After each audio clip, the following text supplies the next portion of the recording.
According to Superintendent Carol Johnson, 6 schools in the Boston area simply aren't making the grade, with low graduation rates and test scores.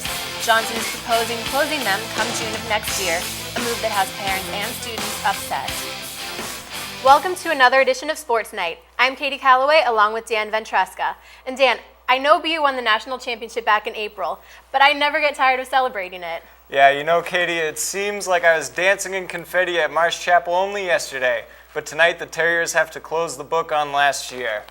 The Terriers open at home tonight against the Notre Dame Fighting Irish, and they have a 2009 championship title hanging over their heads. Joey Galloway's tenure with the New England Patriots is over. The Pats released the veteran receiver and made several other moves before this afternoon's trade deadline. Tight end Michael Matthews was also cut.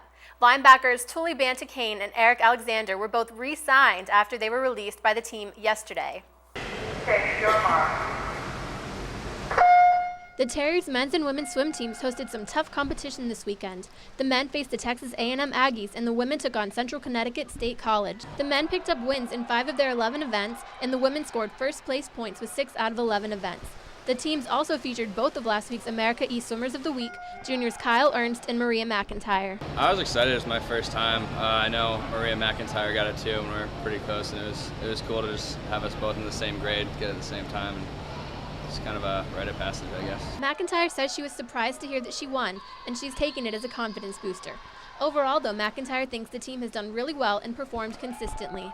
We've been lightning fast in season. We're a much faster team than we were last season, 2 seasons ago, and we're bringing the heat. McIntyre and Ernst both say they think that the most benefit is going to come from a couple days of rest during the week. It's been a long season. I think everyone's going to benefit from a few days of a little bit less intensity. Everyone's going to be ready to swim fast. Here's the final scores of the meet. The men fell to Texas A&M 135-103, while the women beat Central Connecticut 157-77. For Sports Night, I'm Katie Callaway.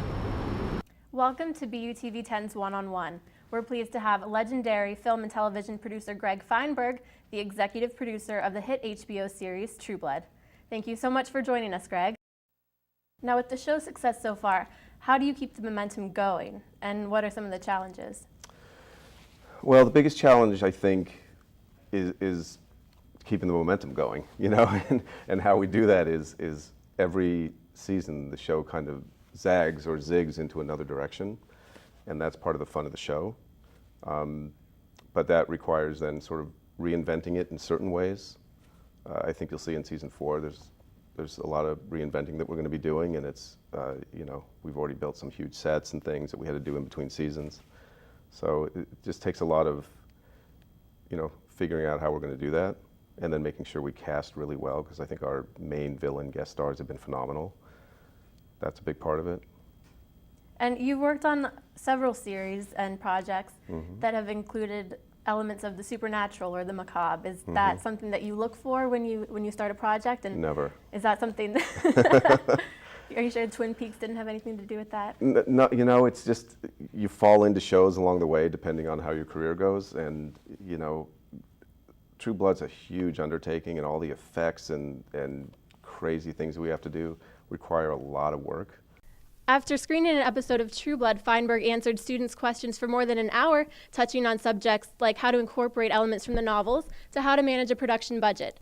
Well, let's go BU. In the meantime, good news for former BC Soccer star Charlie Davies.